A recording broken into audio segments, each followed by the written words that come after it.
Picture this. You're standing in a ballroom filled with 200 of the wealthiest people in the Hamptons. You're wearing a cream Valentino gown, and your husband's mistress just poured an $800 bottle of wine all over you. Your husband doesn't defend you. He blames you, calls you unstable, dramatic, in front of everyone. But here's what nobody in that room knows. Not your cruel husband, not his smirking mistress, not even you. You already own the $47 million mansion they're standing in. You just don't know it yet. In the next 90 minutes, you're about to witness the most savage takedown in Hampton's history. A dying billionaire, a secret pregnancy, a slap heard round the world, and a woman who discovers that the power to change everything was in her hands all along. This is the true story of how one humiliating moment became the beginning of the most satisfying revenge you'll ever hear. A story about finding your strength when the world tells you you're powerless, about protecting what matters most, and about the man who told a broken woman how to fight back. Stay with me through every twist, every betrayal, every moment of justice, because I promise you, this ending is worth it. And if you love stories where the underdog finally wins, hit that like button now. You're going to want to remember this one. The sound came first, a splash like water hitting marble, then a woman's voice dripping with contempt. That's what you get for existing, you pathetic little mouse. Gasps erupted. Someone screamed. And then a man's voice, cold and dismissive. Sarah, Jesus Christ, stop being so dramatic. The phone camera shook as it captured the scene. A woman in a cream gown stood frozen, red wine spreading across the fabric like blood.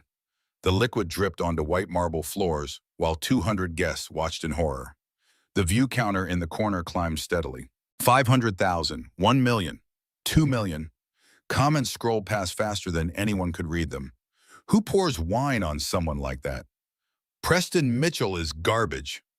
Wait, is she pregnant? Her hand went to her stomach. Someone help her! The video cut to black. Then news anchors appeared on split screens. A viral video from a Hamptons charity gala has ignited a national conversation about infidelity, wealth, and justice, a CNN anchor announced. But what happened after the cameras stopped rolling may be even more shocking. The screen showed an aerial view of a massive white colonial mansion on the Southampton waterfront, 40 acres of manicured lawns, a circular driveway packed with luxury cars. Text appeared over the image. The Ashford Estate, Southampton, New York, valued at $47 million. Another line of text. But who really owns it? The title card appeared 6 hours earlier. The Sarah Mitchell sat on the bathroom floor of her small Brooklyn apartment, staring at the third positive pregnancy test she had taken that week. Her hands shook as she set it down next to the others. She picked up her phone, pulled up Preston's contact, then stopped. What would she even say? The flashbacks came unbidden. Her wedding day 5 years ago. Preston on his phone during their vows, barely looking at her. Preston introducing her at his company party. This is Sarah, she does interior stuff. Preston asking why she always made everything so difficult. Preston coming home at midnight, smelling of perfume that wasn't hers. Sarah opened her eyes and looked at the photo on her nightstand. Her mother smiled back at her, taken 2 months before the cancer took her. 2 years gone, and the grief still felt fresh some mornings. Her calendar hung on the wall next to the mirror. Today's date was circled in red, Memorial Day Gala, written in her careful handwriting. Below it, in pencil, barely visible, 12 weeks. Her phone buzzed, a text from Preston. Don't embarrass me tonight. Wear the Valentino I sent, and smile for once. Sarah closed her eyes and touched her stomach. She whispered to the baby that didn't know it existed yet. My mom always said, marry for love, not money. I did. I married Preston when he was just an analyst making $90,000 a year, before his dad brought him into the family business. Back when he looked at me like I was his whole world. She stood up slowly, catching her reflection in the mirror. That was 5 years ago. Feels like 50. The phone rang. Melissa's name flashed on the screen. Sarah answered on speaker. Please tell me you're not still going to that party, Melissa said without preamble. Charles invited me personally. He's always been kind to me. Charles is dying, babe, and Preston's already planning how to spend the inheritance. Sarah walked to her closet and pulled out the dress. Oh. Cream Valentino, tag still attached. $8,500 according to the price tag. She looked closer and her stomach dropped. Rent the runway. Return by June 2nd. Preston had told her he bought it for her. Another small lie. Another tiny cut. Sarah, you still there? Melissa's voice pulled her back. I have to tell Preston about the baby. Maybe it'll change things. Melissa was quiet for a long moment. When she spoke again, her voice was gentle but firm. Honey, men like Preston don't change. They just get better lawyers. I have to try. For this baby, every child deserves a father who wants them. Does Preston want anything that's not about Preston? Sarah's voice broke. I'll be fine. It's just one night. I'm coming with you. I don't trust him. I'm your +1 and your attorney. If that son of a bitch tries anything, I'm documenting everything. After they hung up, Sarah touched her stomach again. I don't know what I'm doing, but I'll protect you. I promise. Another text arrived, this one from Charles Ashford. Sarah, looking forward to seeing you tonight. We need to talk. Important. Charles. Sarah stared at the message. Charles had always been kind to her, treating her with more warmth than his own son ever had.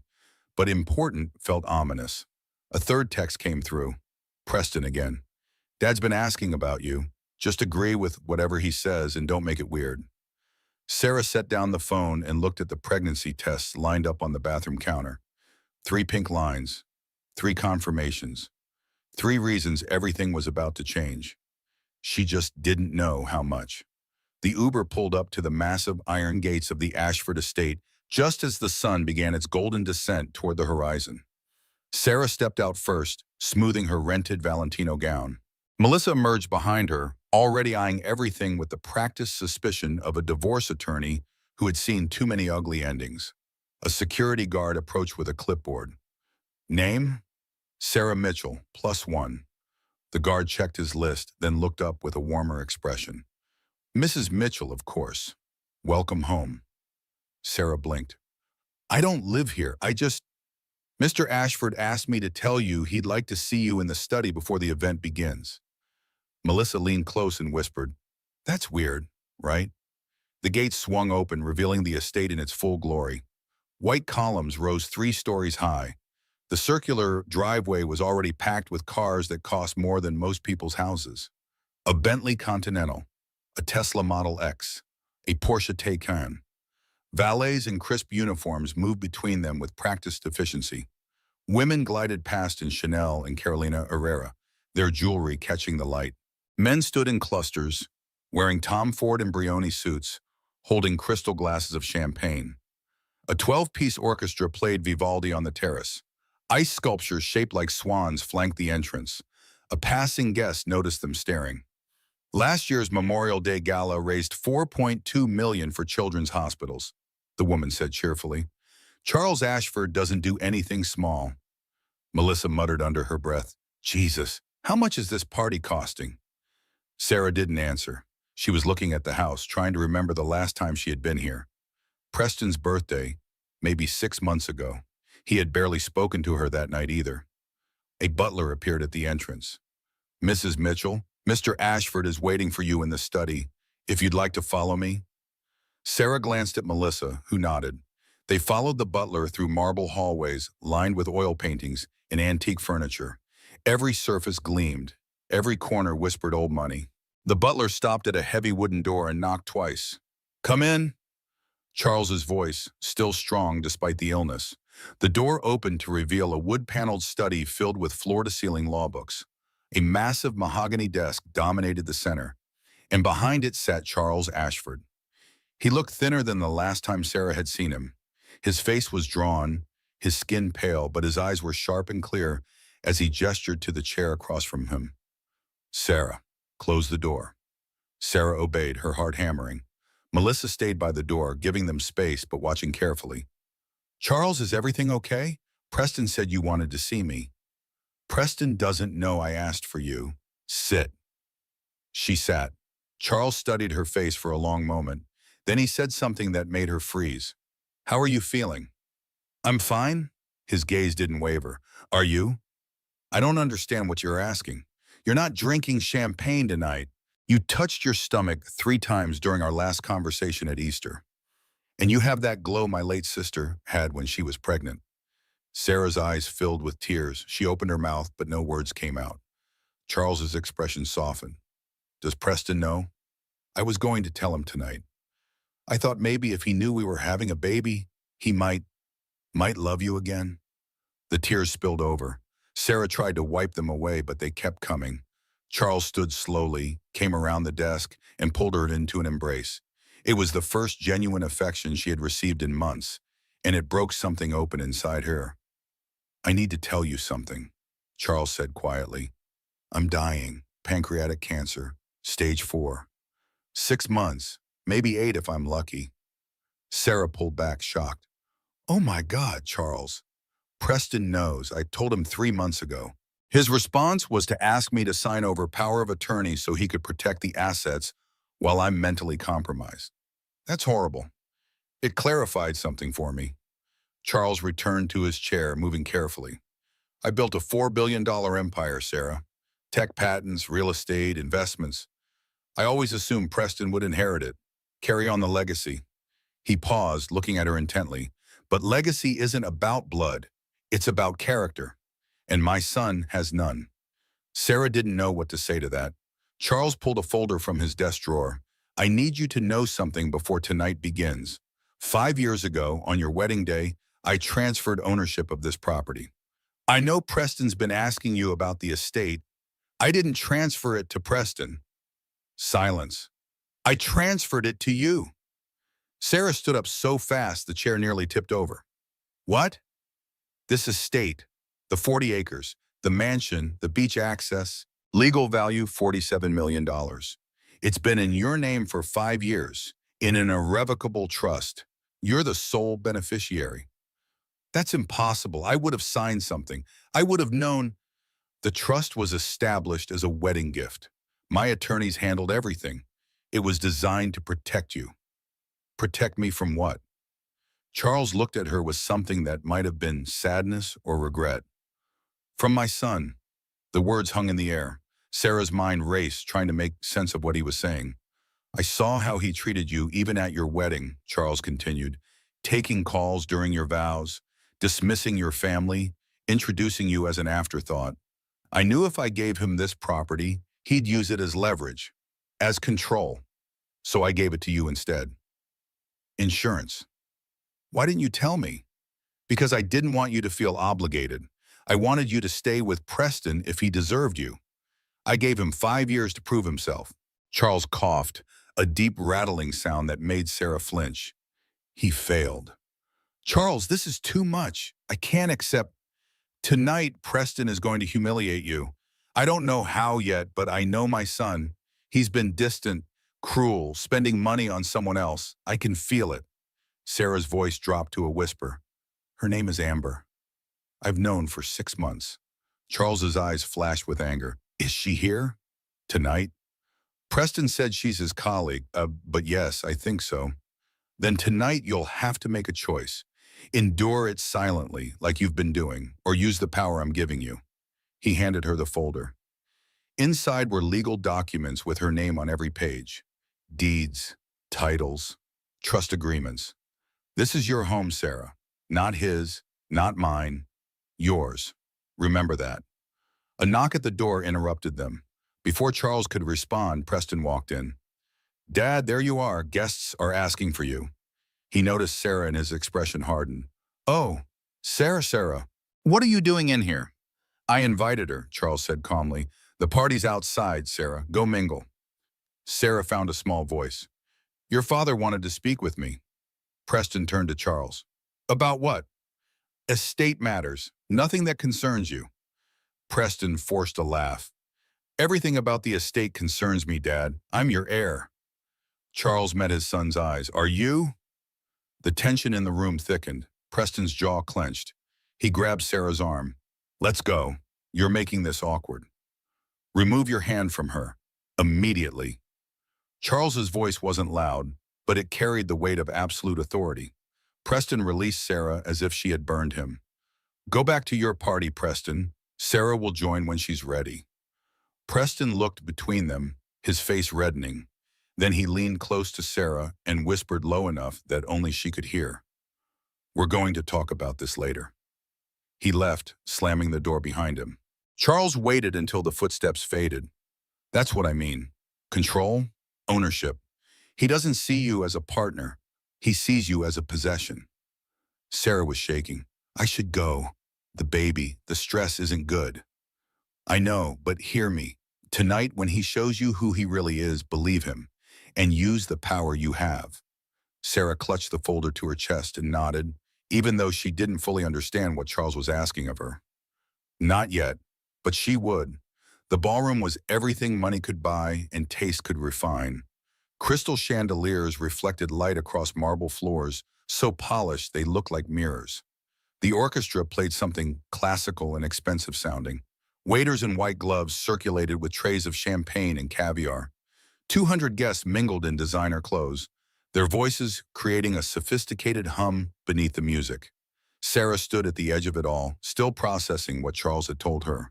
The folder was back in the study. She couldn't risk Preston seeing it, but the knowledge sat heavy in her chest.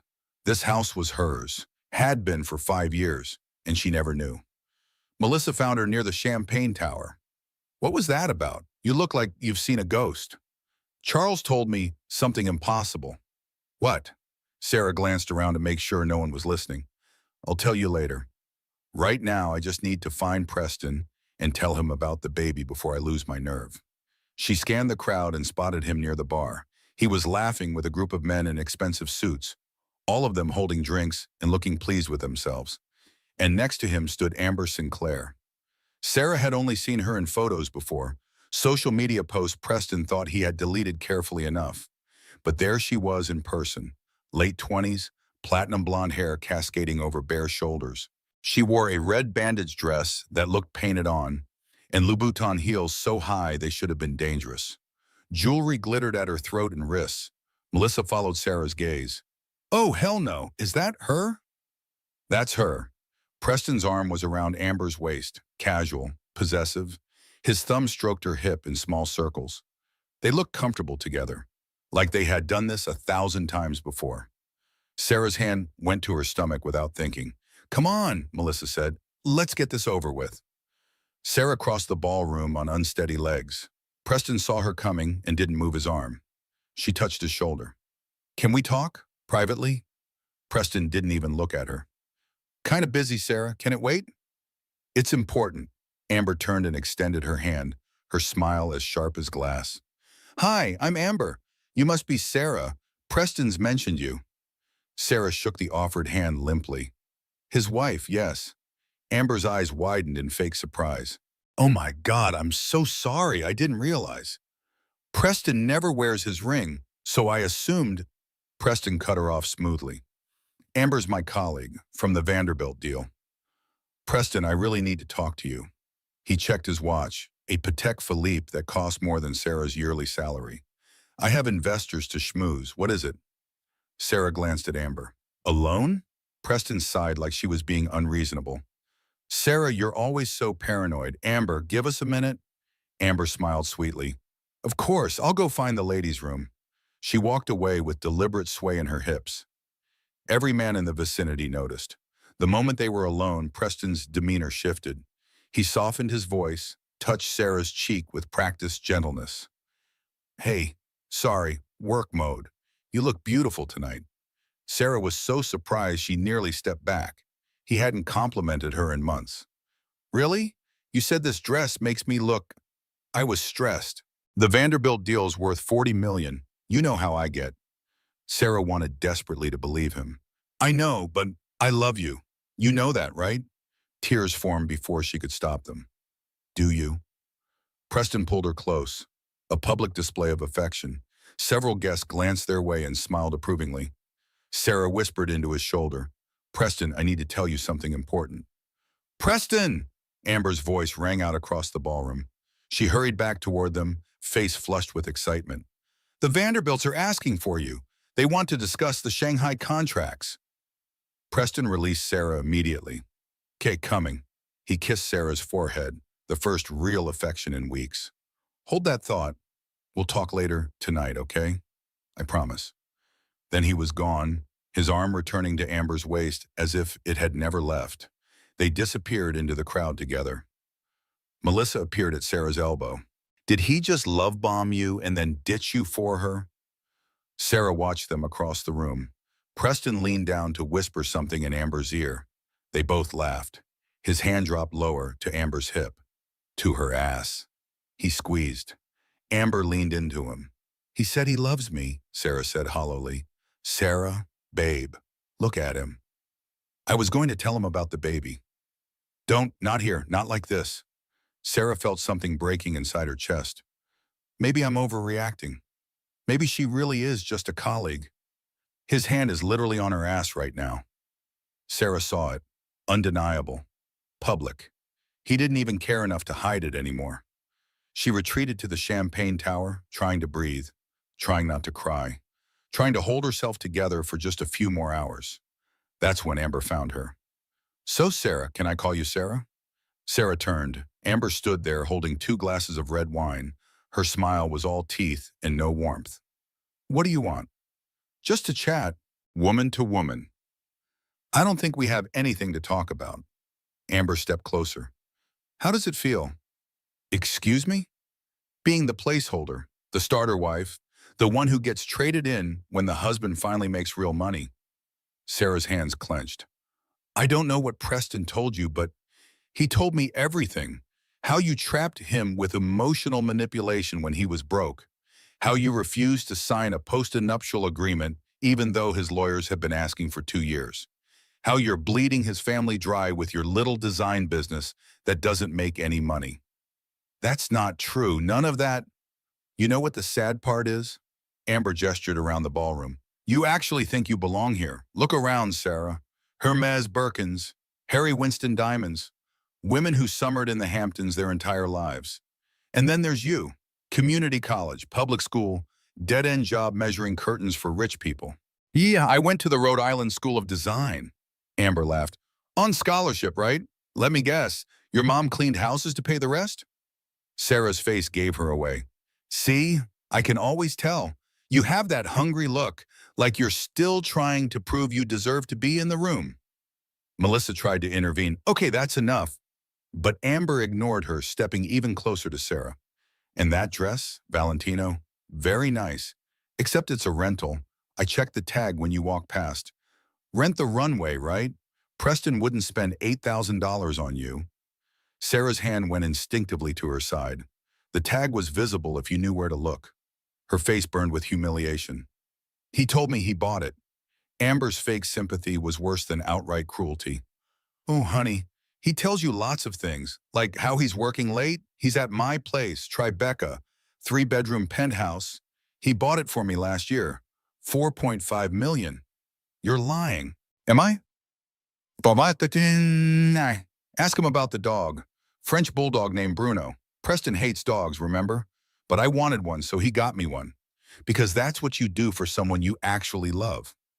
Sarah's knees went weak. Preston had always refused to get a dog with her, said they were too much responsibility. Melissa grabbed Sarah's arm. Sarah, let's go. This bitch isn't worth. Amber reached out and plucked a glass of wine from a passing waiter's tray. Chateau Margaux, 2015, $800 a bottle. You know what, Sarah? I'm doing you a favor. Sarah backed away. Don't. You need to understand your place. So let me make it crystal clear.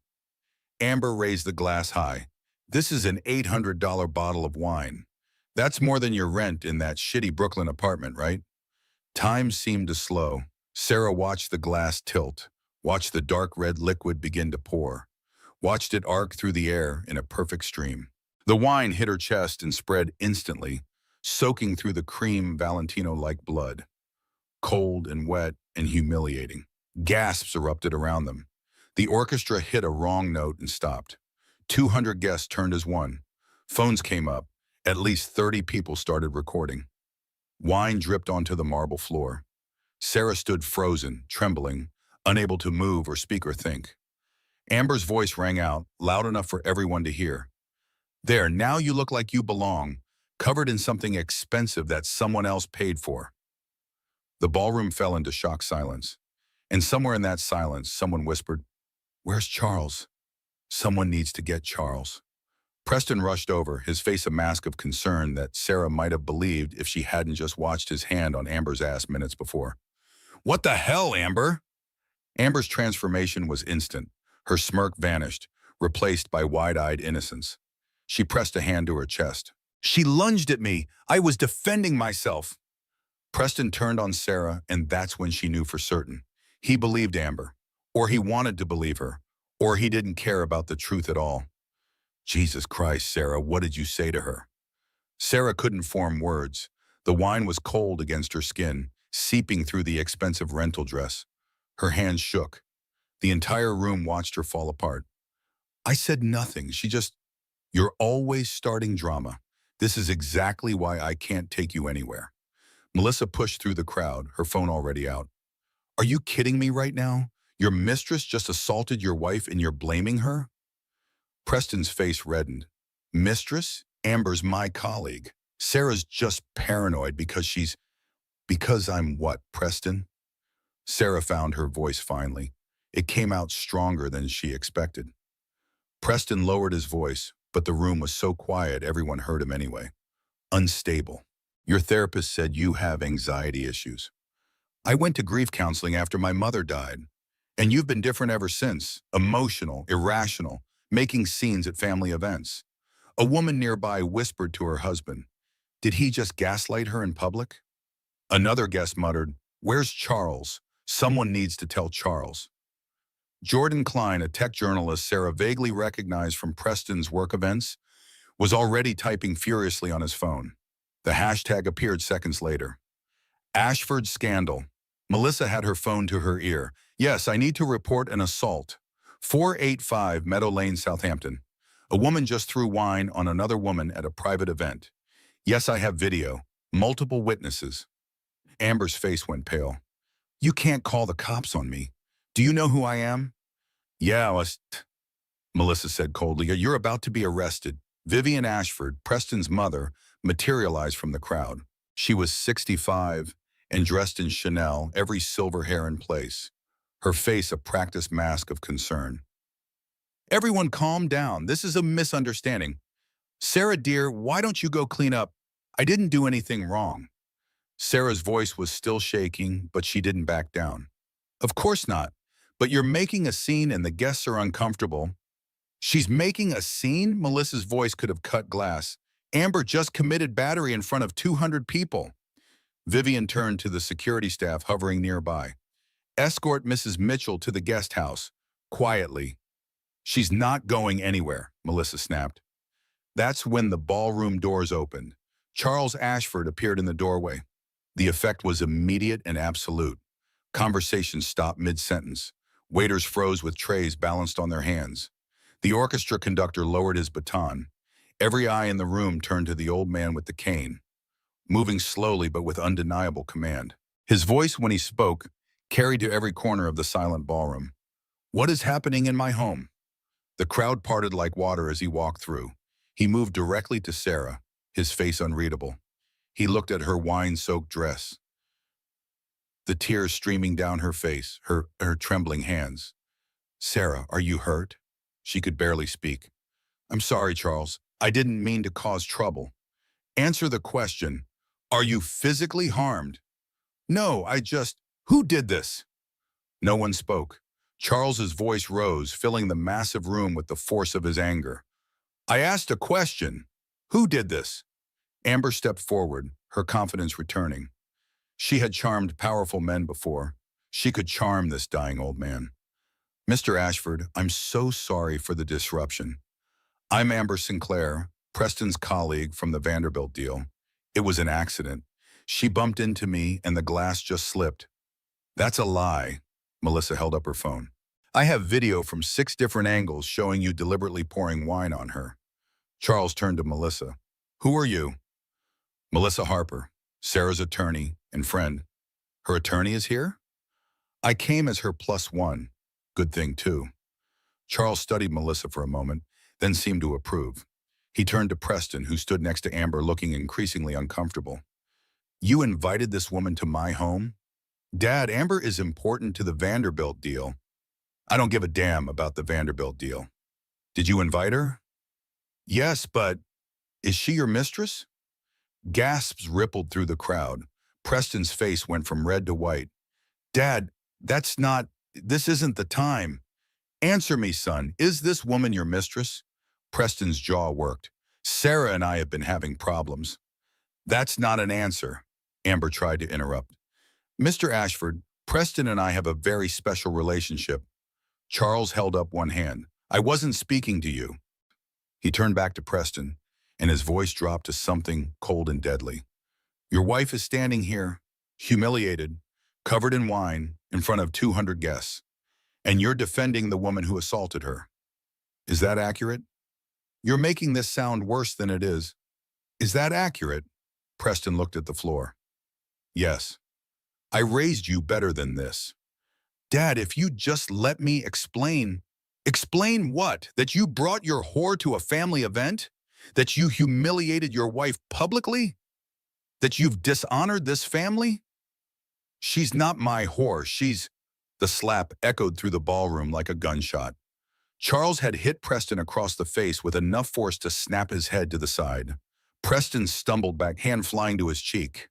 The shock on his face was absolute. Vivian gasped, Charles! Charles didn't look at her. He kept his eyes on Preston. You are no longer my son. Preston touched his reddening cheek, eyes wide. Dad, you can't. I absolutely can. And I do. Charles turned to the head of security. Bring me a microphone. Vivian tried to intervene. Charles, please, let's discuss this privately. We've been private for too long. These people deserve the truth. A portable microphone appeared. Charles's voice, amplified now, commanded absolute attention.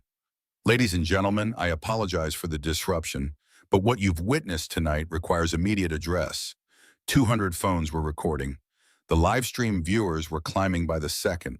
This moment would be replayed millions of times before the night was over.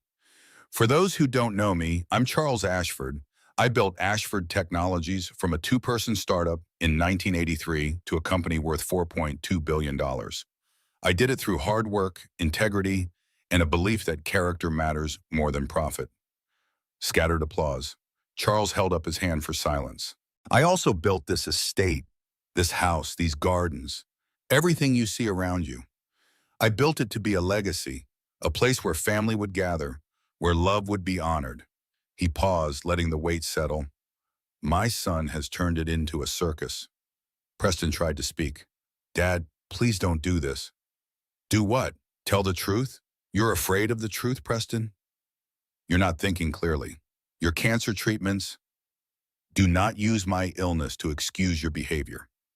Charles addressed the crowd again. Yes, I have cancer. Stage 4 pancreatic, maybe 6 months left, which is why I'm choosing to spend those months with people who deserve it. He looked directly at Sarah. This property, 485 Meadow Lane, the Ashford estate, Preston has been asking me to sign it over to him for the past 18 months. He believes he's entitled to it, as the heir, as the firstborn son.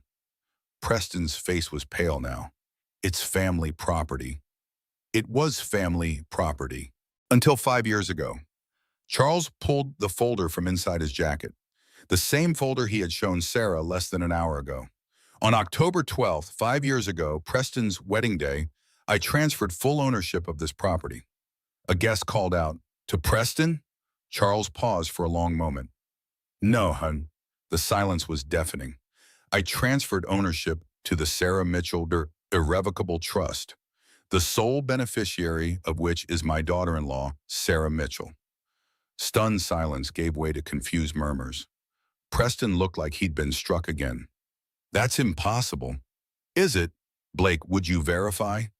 Blake Harper, the family attorney, stepped forward reluctantly. He was in his 50s, gray-haired, wearing an expensive suit that suddenly looked uncomfortable. I didn't prepare those documents, Charles, because I used Kirkland and Ellis in Manhattan, specifically to avoid interference. Charles handed him the folder. Blake reviewed it, and the color drained from his face. These are legitimate, filed with Suffolk County Clerk on October 13th, 5 years ago. Deed transfer, title transfer, irrevocable trust established with Sarah A. Mitchell as sole beneficiary. Preston was shaking. You can't just give away a $47 million property. I can give my property to whomever I choose.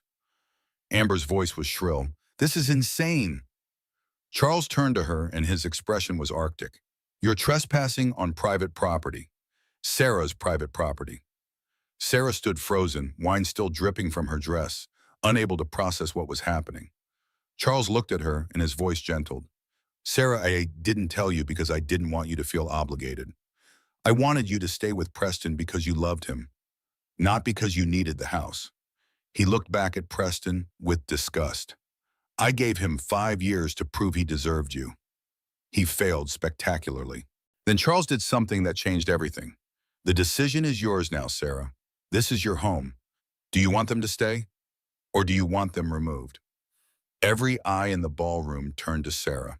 She stood there, wine-soaked and trembling, 12 weeks pregnant with a secret only 3 people knew, holding legal claim to $47 million. Preston tried desperately to reach her. Sarah, please, let's talk about this rationally. Amber's mask had slipped entirely. You can't seriously be considering, Melissa whispered, just loud enough for Sarah to hear. It's your call, babe. Sarah found her voice. It shook, but it was clear. I want them to leave. The room erupted. Gasps, exclamations, phones recording every second. Charles nodded once. You heard Mrs. Mitchell. Security, please escort Mr. Preston Mitchell and Ms. Amber Sinclair off the property. They are no longer welcome. Preston lunged forward. Dad, you can't do this. I'm not doing anything. Sarah is. This is her home. I'm just a guest. Amber turned on Preston, her voice rising to a shriek that carried across the ballroom. You said this would work.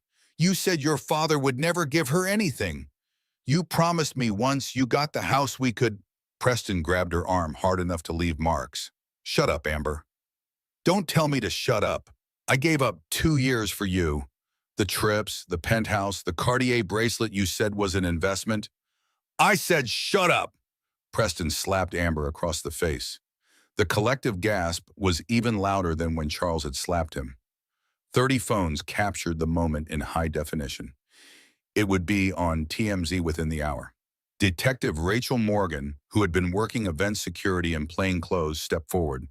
That's assault. Sir, put your hands behind your back. Preston's eyes went wild. What? No, I just watched you strike a woman in front of 200 witnesses. You're under arrest. The reality of the situation seemed to hit Preston all at once. Handcuffs clicked around his wrists. His face went from red to white. He looked at his father. Dad, please, I'm your son. Charles's voice was flat. You were my son. As security led Preston toward the door, he twisted back towards Sarah, his face contorted with rage. This is all your fault. You ruined everything. Sarah found a strength she didn't know she had. Her voice carried across the silent room. No, Preston, you did that yourself. Amber was being questioned separately by Detective Morgan.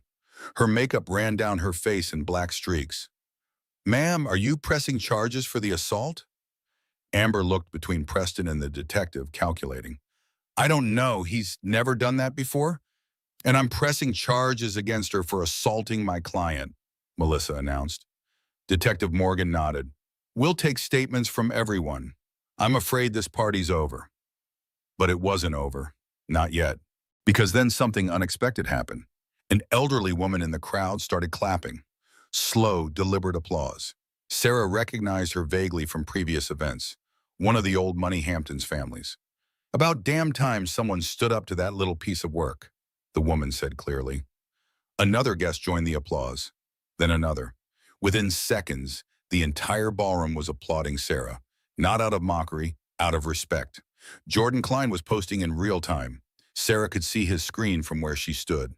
Breaking news. Billionaire Charles Ashford just revealed his daughter-in-law owns the $47 million Hamptons estate, then had his son arrested for assault.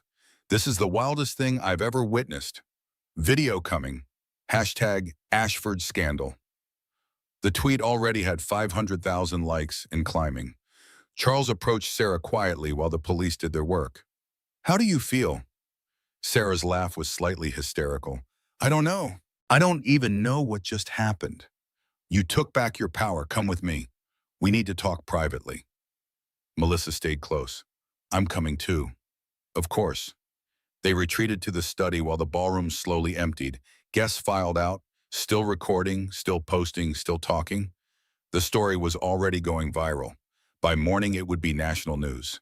In the study, Sarah paced, her breathing rapid and shallow. The wine had dried stiff against her skin. She felt sticky and cold and completely overwhelmed. "Breathe, babe, just breathe," Melissa said. "I can't. This is too much. I can't breathe." Sarah collapsed into a chair, clutching her stomach. The movement made both Melissa and Charles freeze. "Sarah?" Charles's voice was sharp with concern. The words tumbled out before she could stop them. "I'm pregnant." Silence. Melissa already knew, but Charles's face showed genuine surprise, followed by something that looked like joy and sadness mixed together. "How far along?" he asked gently. 12 weeks. I was going to tell Preston tonight. Before all of this. Charles moved to kneel beside her chair, an effort that clearly cost him. "Does he know?" "No, and now I don't know if I want him to know. He'll use it. Try to get custody or control me or—" "Sarah, listen to me. Preston has no legal claim to your property. And after tonight, after assaulting someone in public on video, he'll be lucky to get a supervised visitation." "But he's the father," Melissa cut in. "He's a sperm donor. There's a difference." Sarah looked at Charles through her tears. "Why did you give me the house?" "Really?" Charles sat down heavily in his desk chair. "Because I saw what my son was becoming. Even on your wedding day, he was dismissive, taking calls during your vows, treating you like an obligation. I knew if I gave him this property, he'd use it to control you. So I gave it to you instead. But you didn't tell me for 5 years. I wanted to see if he'd change, if love would be enough. I was wrong." He coughed, the sound rattling deep in his chest. When he spoke again, his voice was weaker. "I'm dying, Sarah. 6 months, maybe less. That baby you're carrying will need protection. From Preston, from his mother, from everyone who'll try to use them as a pawn." "What are you saying?" Charles pulled out a new folder from his desk. "I'm revising my will. Everything. The foundation, the liquid assets, the investments. $4.2 billion. It's going to your child." Sarah stood up so fast she nearly fell. "Charles, no. With you as trustee until they turn 25. Because I know you'll teach them what matters, not the money, the character." Melissa whistled low. "Charles, that's incredibly generous. But Preston will contest. Let him try. I'm of sound mind. Blake will testify to that. And I'm making a video deposition tomorrow explaining exactly why I'm disinheriting my son." He coughed again, longer this time. "But we have to move fast. Preston will fight this. His mother will help him. They'll claim you're unfit, unstable, a gold digger." "We'll get ahead of it," Melissa said. "I'll file for divorce Monday morning. Restraining order, full custody. He'll say I'm taking his child. He assaulted someone tonight, on video, and gaslit you in public. Also on video, we have a case." Charles pulled out yet another file. "There's something else. Amber Sinclair. I had my investigator run a background check 2 weeks ago when I heard Preston was bringing a colleague to events." He slid the file across the desk. "Her real name is Amber Davis. 3 outstanding fraud warrants in Nevada. She scammed elderly investors out of $400,000 in a fake wellness pyramid scheme." Melissa's eyes went wide. "Holy shit. If Preston's been funding her lifestyle, and I believe he has, he could be charged as an accessory." Sarah stared at the file, unable to process one more piece of information. "You want to send him to prison?" Charles met her eyes. "I want to protect you and that baby. Whatever it takes." In that moment, Sarah understood. This wasn't just about property or money. This was about a dying father trying to right the wrongs he'd created by raising a son without character. Trying to protect the grandchild he'd never meet from making the same mistakes. "Okay," she whispered. "What do we do?" Charles smiled for the first time that night. "We fight. 3 days after the gala, Sarah stood in the master bedroom of the Ashford estate and tried to process her new reality. She hadn't left the property since that night. Melissa had moved into one of the guest rooms. The gates were surrounded by news vans. Her phone wouldn't stop ringing. The headlines were everywhere. Page 6. Hampton's heir arrested at own father's gala. Daily Mail. Billionaire disowns son over Mistress scandal. CNN. Charles Ashford gives $47 million estate to daughter-in-law. Her Instagram had exploded. Strangers sent her messages of support and hate in equal measure. Death threats appeared in her DMs. Paparazzi with telephoto lenses camped outside the gates, hoping for a photo. Sarah was nauseous. Morning sickness combined with stress was a brutal combination. Her doctor, Sarah Collins, had called that morning. "Sarah, your blood pressure is too high. You need to reduce stress or you could lose the baby." "I'm trying." "Try harder. That baby needs you calm." Sarah had hung up feeling like a failure at everything. She couldn't protect herself, couldn't protect her baby, couldn't stop the world from spinning out of control. That's when the security system buzzed. "Mrs. Mitchell, Preston Mitchell is at the gate. He's asking to speak with you." Sarah's heart jumped into her throat. "Tell him no." Melissa appeared in the doorway. "Good, you don't owe him anything." But Preston's voice came through the intercom, desperate and pleading. "Sarah, please. 5 minutes, I need to apologize. I need to explain. Please." Sarah looked at Melissa. "What if he actually means it?" "He doesn't." "You don't know that for certain." Melissa had been a divorce attorney for 12 years. She had seen this pattern 1,000 times, but she also knew Sarah needed to hear it for herself. "Babe, I know exactly what this is, but if you need to hear it, let him in. I'm staying in the room with you." Sarah took a shaky breath. "Let him in, but he doesn't get past the foyer." Preston entered looking haggard, unshaven. His expensive suit was wrinkled. He looked humble and broken in a way Sarah had never seen before. "Sarah, thank you for seeing me." She stood on the far side of the foyer, Melissa beside her. "You have 5 minutes. I'm so sorry for everything I see. The gala, Amber, the way I've treated you. You were right about all of it." Sarah wanted to believe him. Part of her desperately wanted this to be real. "You mean that?" "I've been horrible. I let my ego destroy our marriage. I chose status over love. I was a coward." He took a step closer. She didn't back away. "I spent the last 3 days thinking about what I've lost, and I realized you're the best thing that ever happened to me." Tears formed in Sarah's eyes despite herself. "Preston, I want to fix this. I'll go to therapy. I'll cut off Amber completely. I'll prove to you that I can be the man you deserve." "It's not that simple." "I know, but please just give me a chance. Let me come home. We can start over." He reached for her hand. She let him take it. "I love you, Sarah." For one moment, one single fragile moment, Sarah let herself hope. Maybe the humiliation had changed him. Maybe losing everything had shown him what mattered. Then Preston's phone rang. He glanced at the screen and declined the call. But Sarah saw the caller ID before the screen went dark. "Attorney Custody Docs." Her hand went cold in his. "What was that?" "Nothing, just your attorney, custody documents?" Preston's face showed his mistake. "Sarah, let me explain." Melissa stepped him forward. "You son of a bitch. You're filing for custody?" "I have a right to see my child." Sarah pulled her hand away. "I haven't even told you I'm pregnant." The silence was damning. Preston's carefully constructed facade cracked. "My mother saw you at Dr. Collins's office yesterday. She put two and two together." "You've been having me followed?" "For your protection." "Get out." Preston's mask fell away completely. The real Preston emerged, the one she'd been living with for 5 years. "This isn't over. That baby is my child. Half of everything you have should be mine. You stole my inheritance." "I didn't steal anything. I have what Charles gave me." "Exactly. My father, my inheritance. You manipulated a dying old man." Melissa moved between them. "Get out now." Preston turned to leave, then looked back. His face was ugly with rage. "You'll hear from my lawyers. I'm filing for emergency custody. I have a psychiatrist who will testify you're mentally unfit. I have evidence you're endangering the pregnancy, and I have my mother's support. On what grounds? Sarah's voice shook. On the grounds that you're an unstable gold digger who seduced a dying man into disinheriting his own son. The courts will see right through you. He left. The door slammed behind him. Sarah collapsed, hyperventilating. This was the second despair peak, the moment when she realized the fight was just beginning. 2 hours later, Vivian Ashford arrived. She swept through the foyer in Chanel, her silver hair perfectly styled, her face a mask of controlled fury.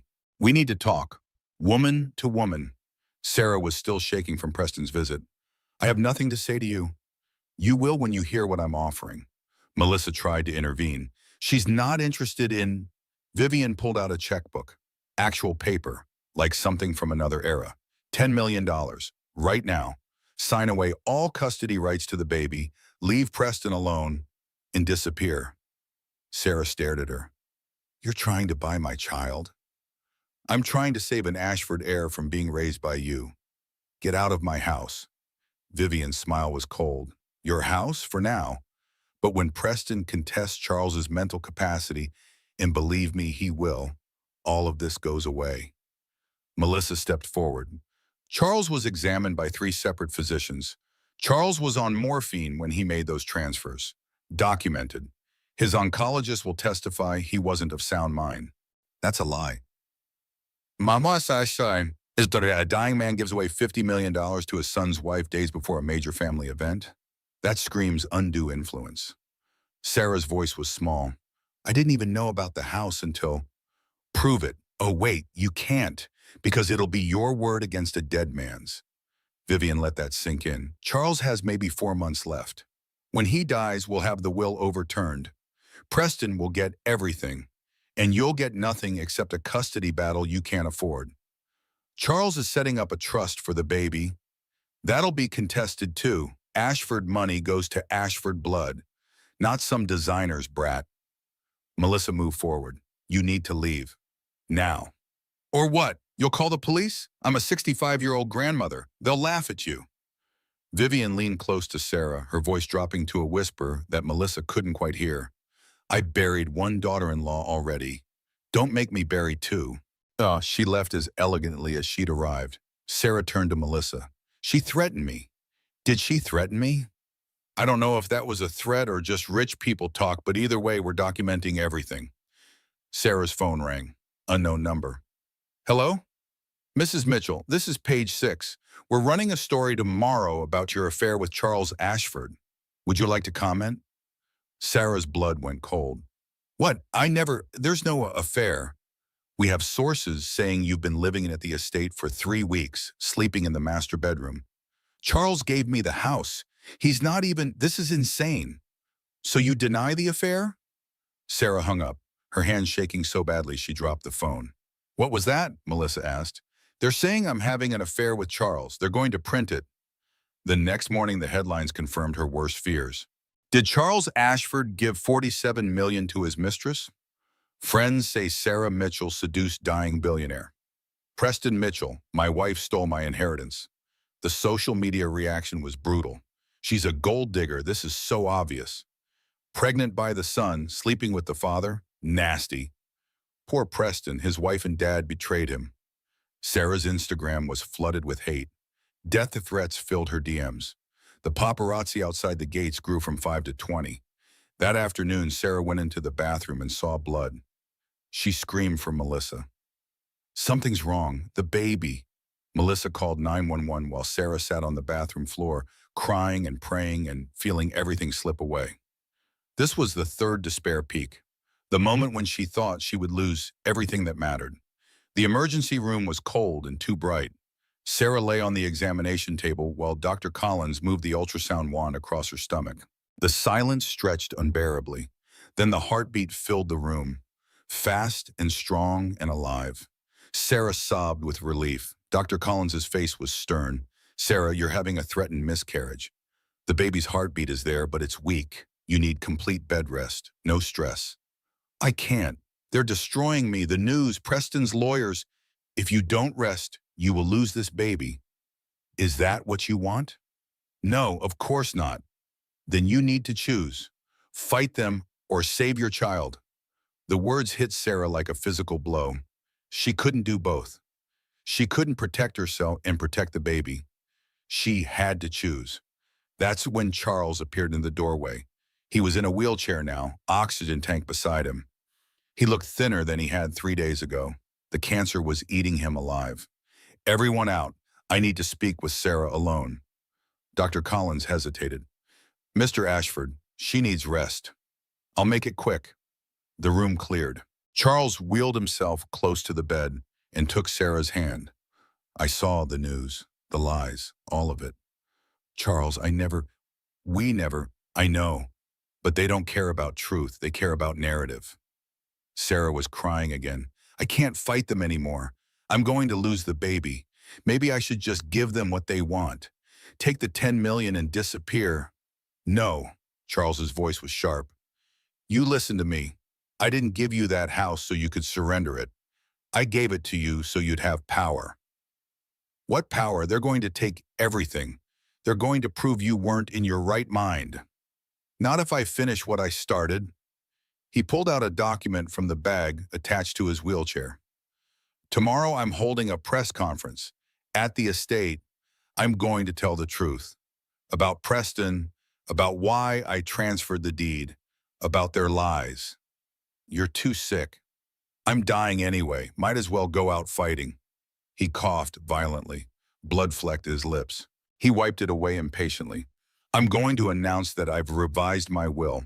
Everything, the foundation, the assets, goes to your baby, with ironclad trusts they can't break. Preston will destroy you.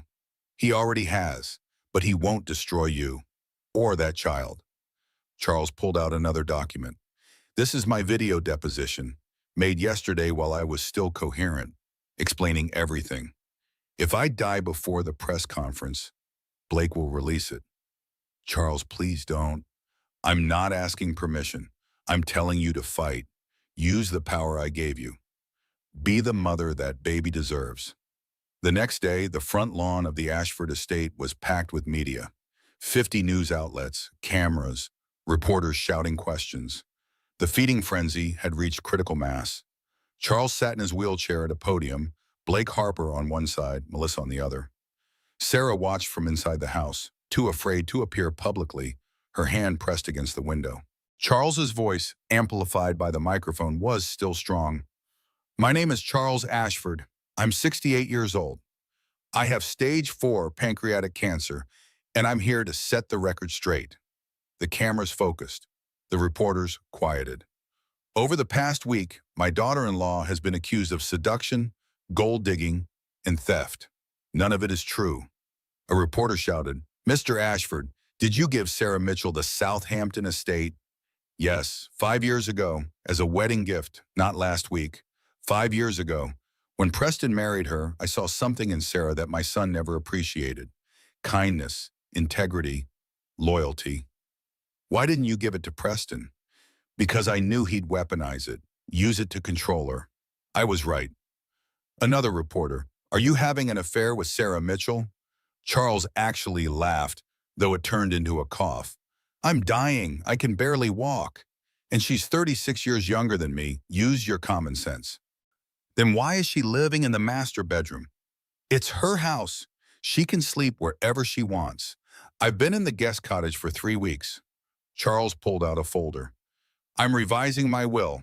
Everything I own, $4.2 billion, is going to my grandchild, Sarah's baby, because unlike my son, that child will be raised with values. The press erupted. Questions flew from every direction. You're disinheriting Preston? Completely. He assaulted 2 women on video. He's a narcissist and a bully, and I will not reward that behavior with billions. He says you're not mentally competent. Charles held up documents. I graduated Yale Law School. I built a tech empire. I've passed every cognitive test my doctors administered. I am of sound mind, and I am making this choice freely.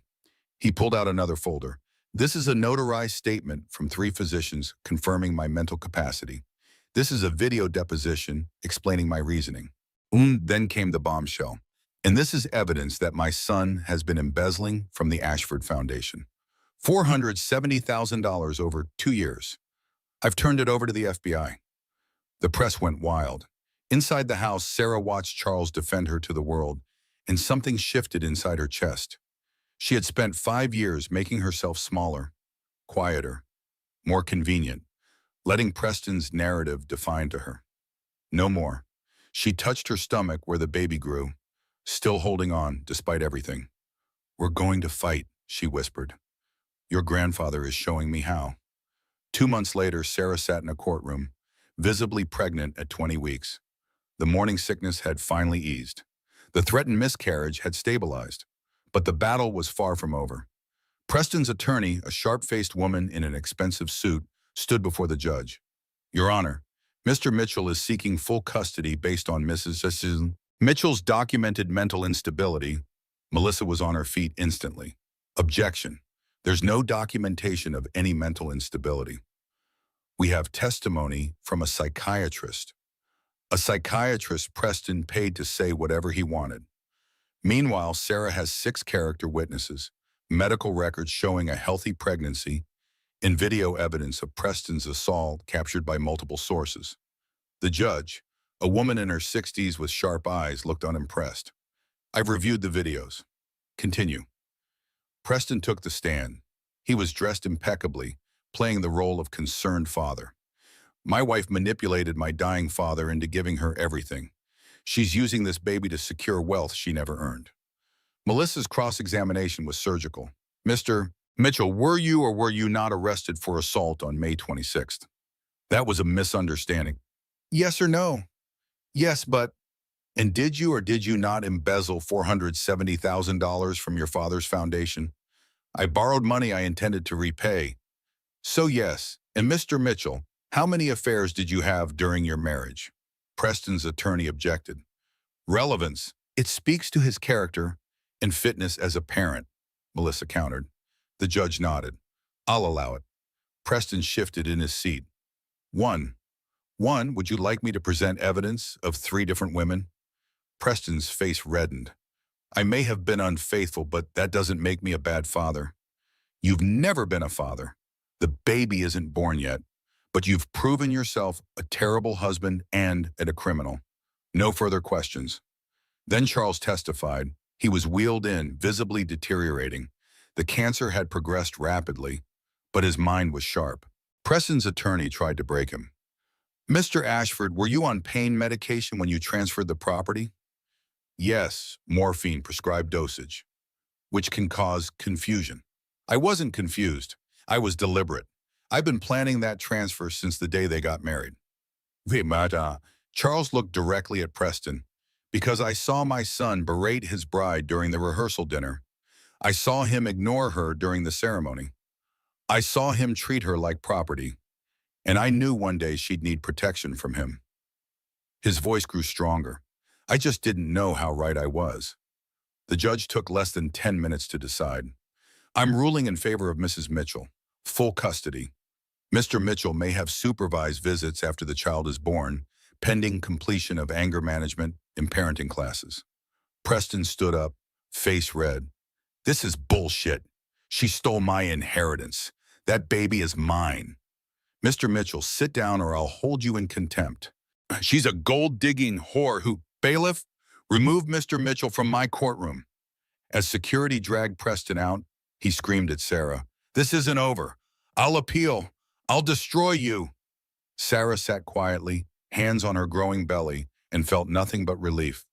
3 weeks later, Blake Harper called. "Sarah, you need to come to the hospital. It's Charles. He's asking for you." Sarah drove herself, Melissa beside her. They found Charles in hospice care, barely conscious. The room smelled of antiseptic and something else, something Sarah recognized from her mother's final days. The smell of dying. She took his hand. "I'm here, Charles." His eyes opened slowly. "Did we win?" "We won. Full custody." A weak smile. "Good. The baby?" "Strong, healthy. It's a girl." "A girl." His smile widened slightly. "Perfect." His breathing was labored. Each word cost him. "What will you name her?" Sarah's tear fell freely.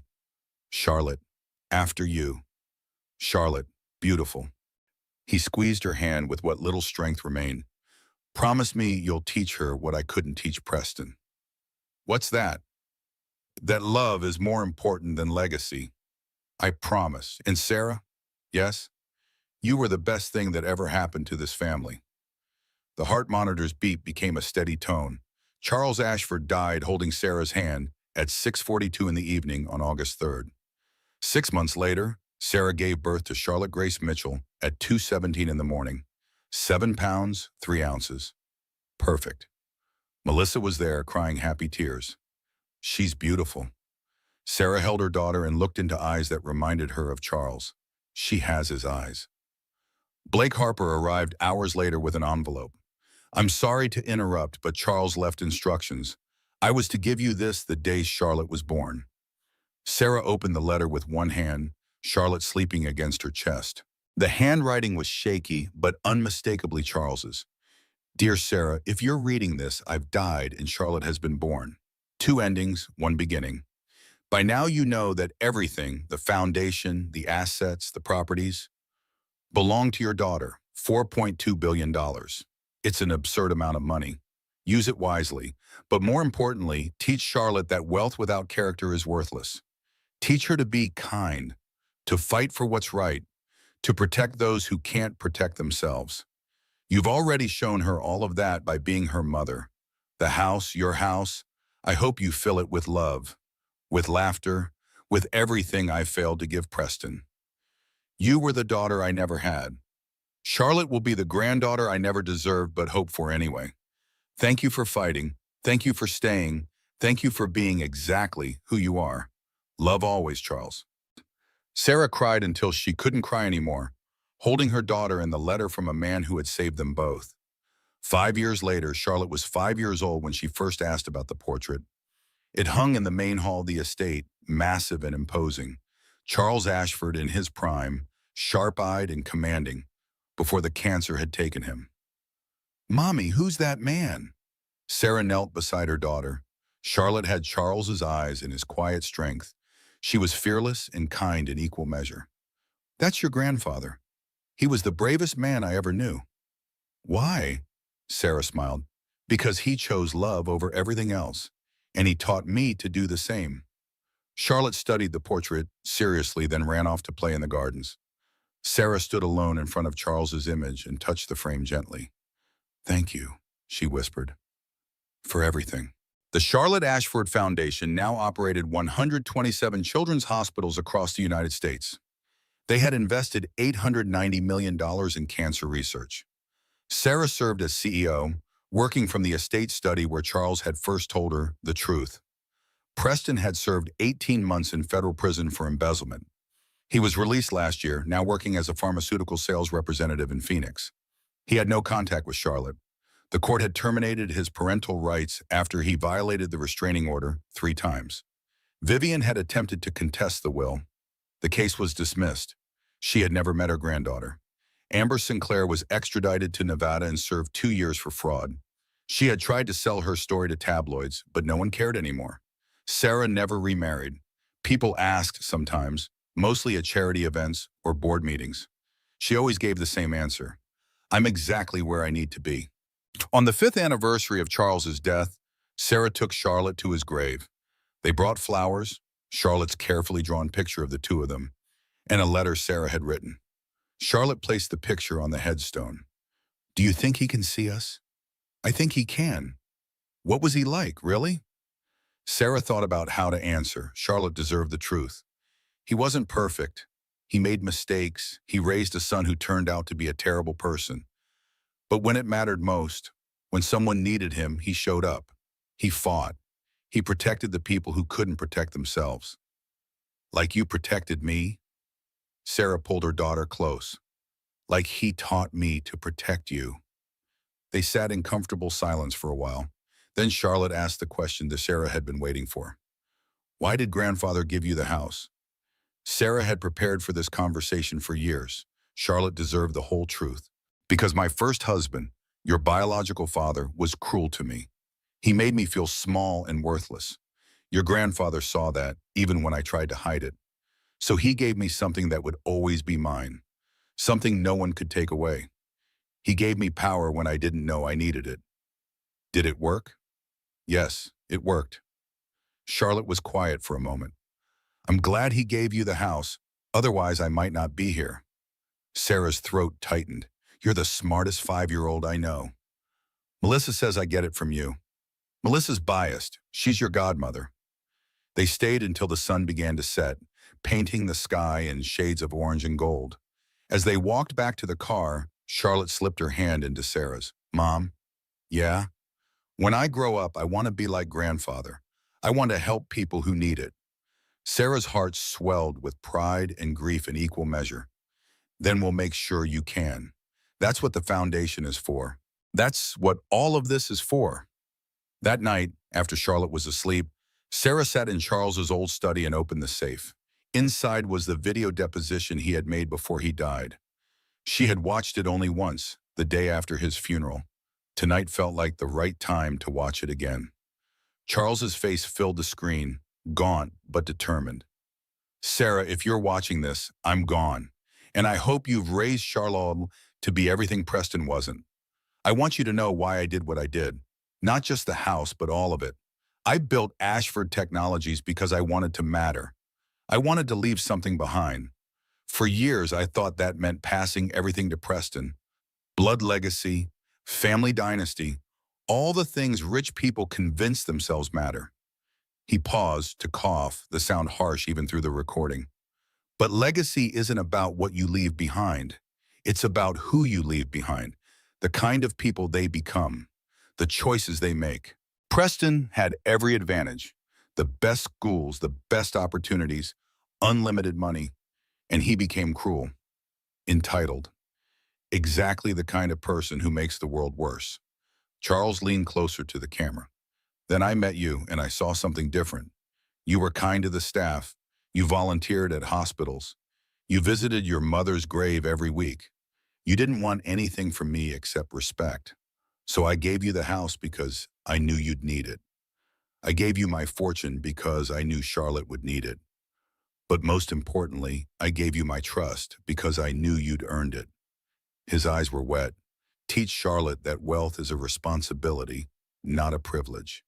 Teach her that character matters more than money. Teach her to fight for people who can't fight for themselves.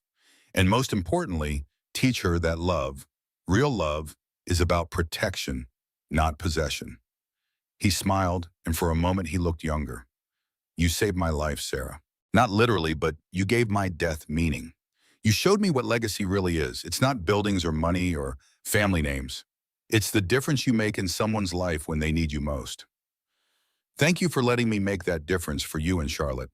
Thank you for being strong enough to accept help when you needed it. And thank you for being the daughter I should have raised instead of the son I did. The video ended. Sarah sat in the darkness of the study, tears streaming down her face, and whispered to the empty room. We're doing it, Charles. Charlotte is everything you hoped she'd be, and I'm trying every day to be worthy of what you gave us. When Charlotte turned 10, Sarah decided it was time to tell her the whole story. They sat together in the garden where Charlotte had played as a child, now old enough to understand complexity and nuance. You know the basics, Sarah began. Your grandfather gave me the house. Your biological father was cruel. We went to court and won custody, but there's more to it than that. Charlotte listened with the serious attention she brought to everything important. Sarah told her about the wine-soaked dress, about Preston's gaslighting in front of 200 people, about Amber's cruelty and Vivian's threats, about Charles's slap heard round the ballroom, about the pregnancy that nearly ended in miscarriage because of stress.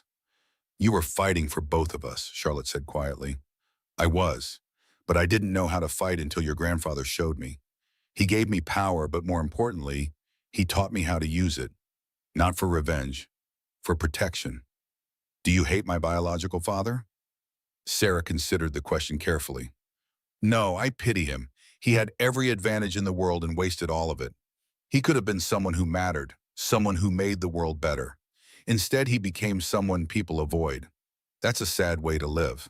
Do you think he ever thinks about me? Honestly, I don't know. But I know this. You have never lacked for love. You have me, you have Melissa. You have the memory of your grandfather, and you have a foundation named after you that helps thousands of children every year. That's more family than most people ever get. Charlotte nodded, processing. What happened to Amber, the woman who threw the wine? She went to prison for fraud. Last I heard, she was working at a call center in Nevada. And grandmother Vivian? Sarah hadn't heard Charlotte use that term before. She's your grandmother by blood, but she's never tried to meet you. She sends a Christmas card every year with no return address. That's the extent of her involvement. Do you think she regrets it? I think she regrets losing access to you and the foundation money. I'm not sure she regrets her choices. Some people never do. They sat in silence for a while, watching the sun move across the gardens. Finally, Charlotte asked the question Sarah had known was coming. Do you wish grandfather had lived to meet me? Every single day. He would have loved you so much, Charlotte. He would have been so proud of who you're becoming. Tell me something about him that not many people know. Sarah smiled. He loved old movies, black and white films from the 1940s and 50s. He said they reminded him that good storytelling doesn't need special effects, just real emotion. We watched them together sometimes in the months before he died. He'd explain the historical context, the acting techniques, why certain scenes mattered. What was his favorite? It's a Wonderful Life. He said it reminded him that the most important thing in life is the impact you have on others. That stuck with me. Charlotte stood up and offered her hand to Sarah. Come on, let's go watch it. They spent that evening curled up together in the screening room, watching George Bailey discover the value of his existence, and Sarah saw Charles in every frame. The message he'd tried to teach her, the legacy he'd left behind. The next morning, Charlotte asked if she could visit Charles's grave alone. Sarah hesitated but agreed. Charlotte was responsible, and the cemetery was private and safe. When Charlotte returned an hour later, her eyes were red from crying. What did you tell him? Sarah asked gently. I told him thank you for protecting you when you needed it, for making sure I could exist, for teaching you how to be brave. Sarah pulled her daughter close. He'd be so happy to know you said that. I also told him I'd take care of the foundation when I'm old enough. I'd make sure his name meant something good, that people would remember him for helping others, not just for being rich. Sarah's tears fell freely. That's exactly what he would have wanted.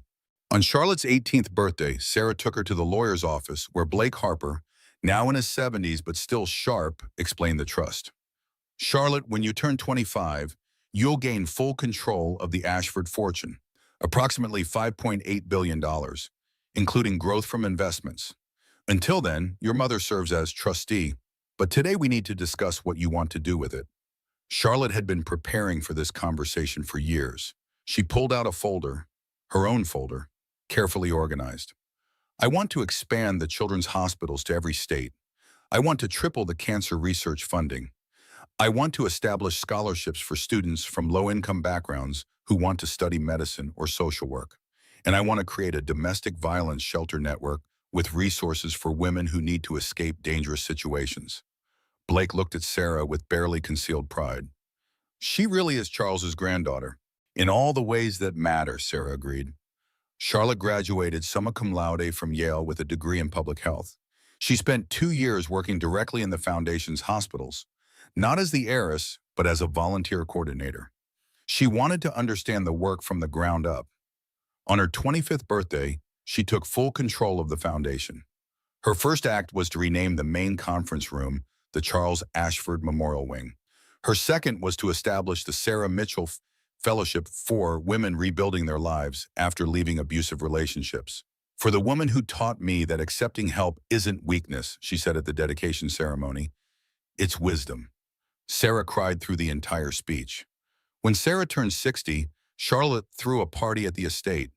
The same ballroom where wine had been thrown 30 years ago, now filled with people who loved them.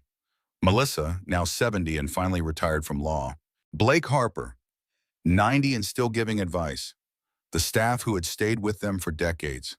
The foundation board members. The families whose children had been helped by their hospitals. Charlotte stood to give a toast. 30 years ago in this room, my grandfather made a choice. He chose character over blood. He chose protection over possession. He chose my mother when his own son had rejected her. And in doing so, he saved two lives, mine and hers. The room was silent, listening. My mother has spent 30 years teaching me what grandfather taught her, that wealth is responsibility, that love is action, that legacy is measured in the people you protect and the difference you make. Tonight, I want to announce something. Charlotte pulled out a document. I'm establishing the Charles and Sarah Ashford Endowment, $1 billion dedicated to continuing their work long after I'm gone. Because legacy isn't about what we build. It's about what we leave behind that continues to help others. The room erupted in applause.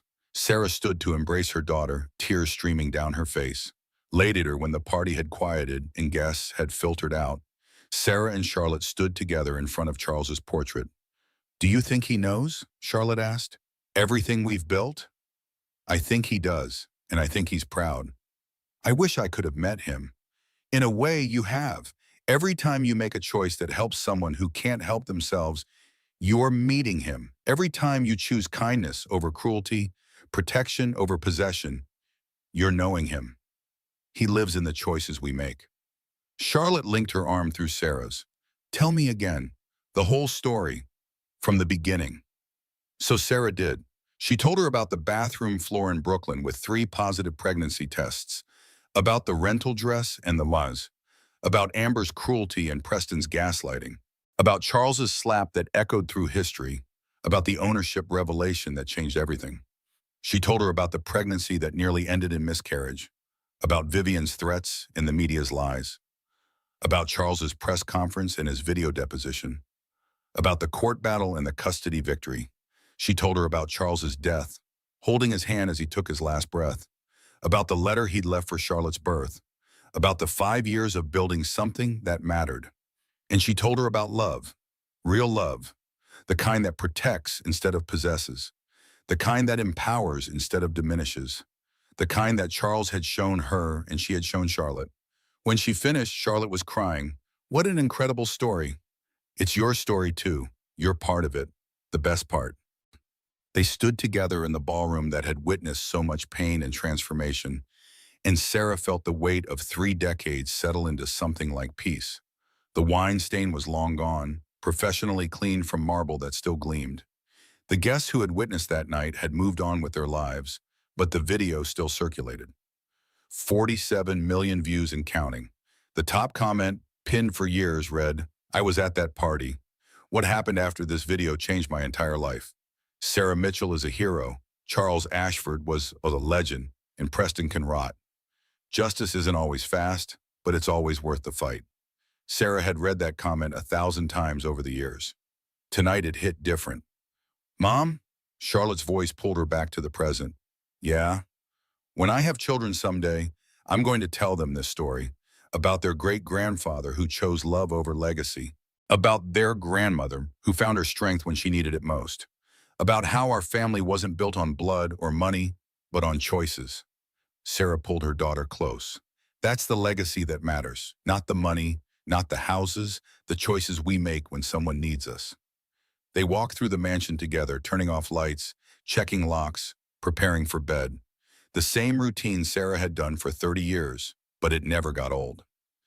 This was home, not because of the 40 acres or the oceanfront property or the $47 million valuation, because it was where she had found her power, where she had protected her daughter, where Charles's memory lived in every corner and every choice.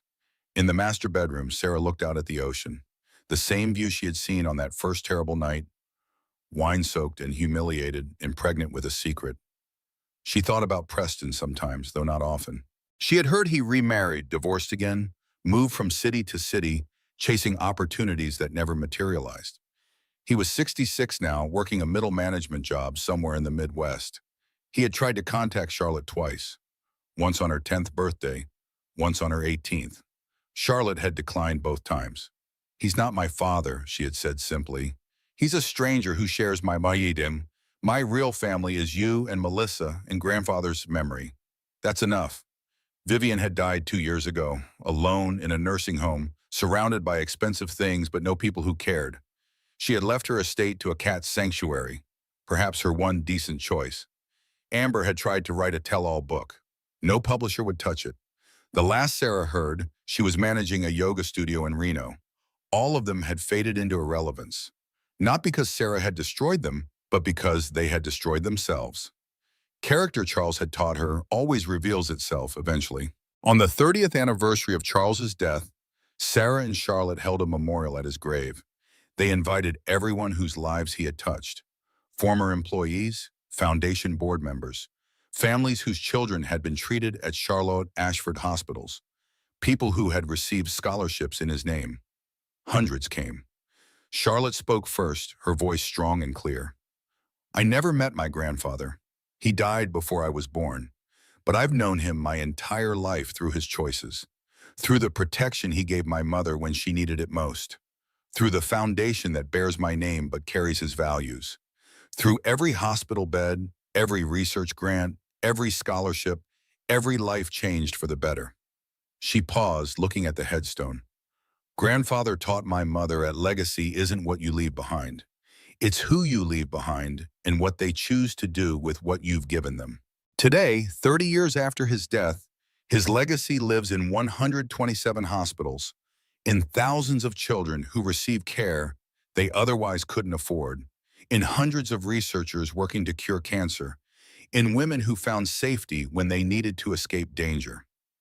Charlotte's voice broke slightly, but most of all, his legacy lives in my mother, who took the power he gave her and used it not for revenge, but for protection. Not for herself, but for others. That's the kind of legacy that lasts forever. Sarah stood next, unable to speak for a long moment. When she finally found her voice, it was steady. Charles Ashford saved my life twice. Once when he gave me the house, though I didn't know it yet, and once when he showed me how to use the power I had. He taught me that accepting help isn't weakness, that fighting back isn't cruelty, that protecting yourself and your child is the most important thing you can do. She looked out at the crowd.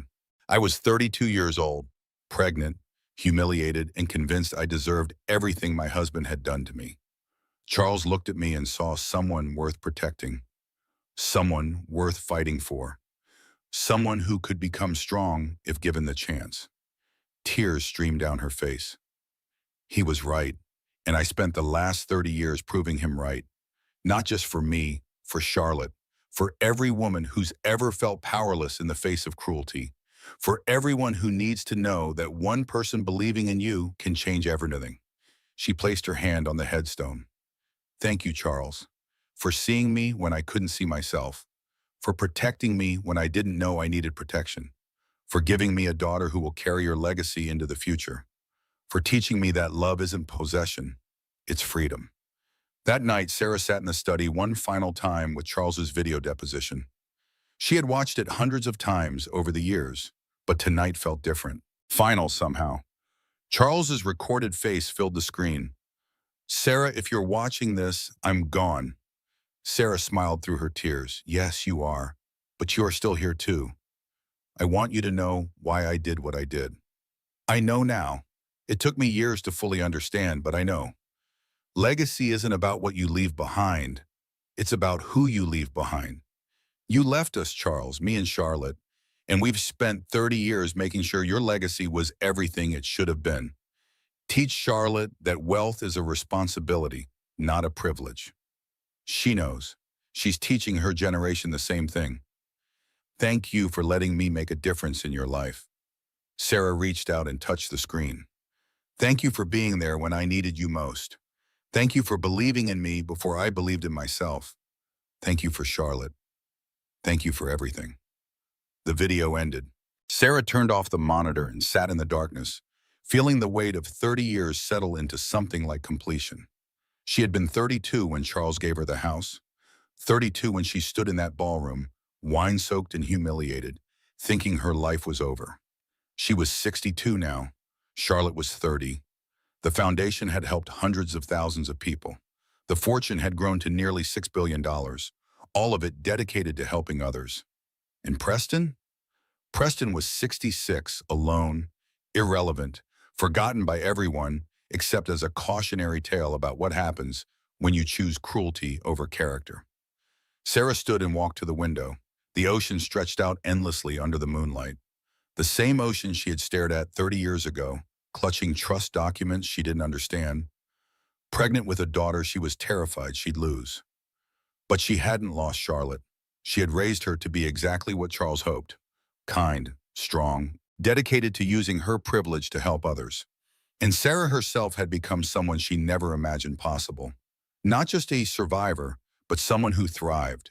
Someone who built something that mattered. Someone who transformed humiliation into power, pain into purpose, fear into strength.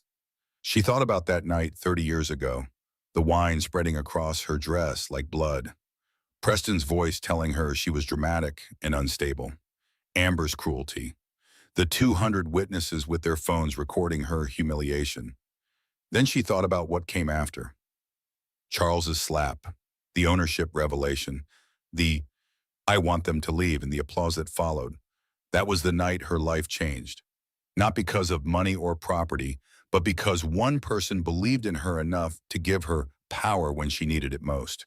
And she had spent 30 years honoring that gift. Sarah opened the window and breathed in the salt air. "We did it, Charles," she whispered to the night. "Charlotte and I, we took what you gave us and made it matter. We protected people who needed protection. We built something that will last long after we're all gone. We turned your final act of love into a legacy that changes lives every single day." She closed her eyes and felt, for the first time in 30 years, completely at peace. "Rest easy. Your work is done. And it was good work, the best work. Thank you for saving us. Thank you for teaching us. Thank you for showing us what love really means." The ocean whispered back, endless and eternal. Sarah stood at that window for a long time, saying goodbye to the past and hello to whatever came next. Tomorrow, Charlotte would announce a new initiative, a $1 billion investment in mental health resources for domestic abuse survivors. It would be called the Charles Ashford Courage Project. Tomorrow, Sarah would speak at a conference about her journey from victim to victor, from powerless to powerful. Tomorrow, they would continue building on the foundation Charles had laid 30 years ago in a ballroom filled with witnesses. But tonight, Sarah simply stood at the window of her home, the one Charles had given her when she needed it most, and let herself feel grateful. For the house that protected her, for the daughter who thrived, for the foundation that helped thousands, for the man who believed in her, for the 30 years of purpose and meaning, for the life she had built from the ashes of humiliation. Outside, the ocean continued its eternal rhythm. Inside, Sarah Mitchell stood in the house that saved her life, surrounded by the legacy of a man who chose love over blood, protection over possession, character over dynasty. And she knew with absolute certainty that she had honored that choice every single day for 30 years. The story that began with wine and humiliation had ended with purpose and peace. That was the legacy that mattered. That was the story worth telling. That was the life worth living.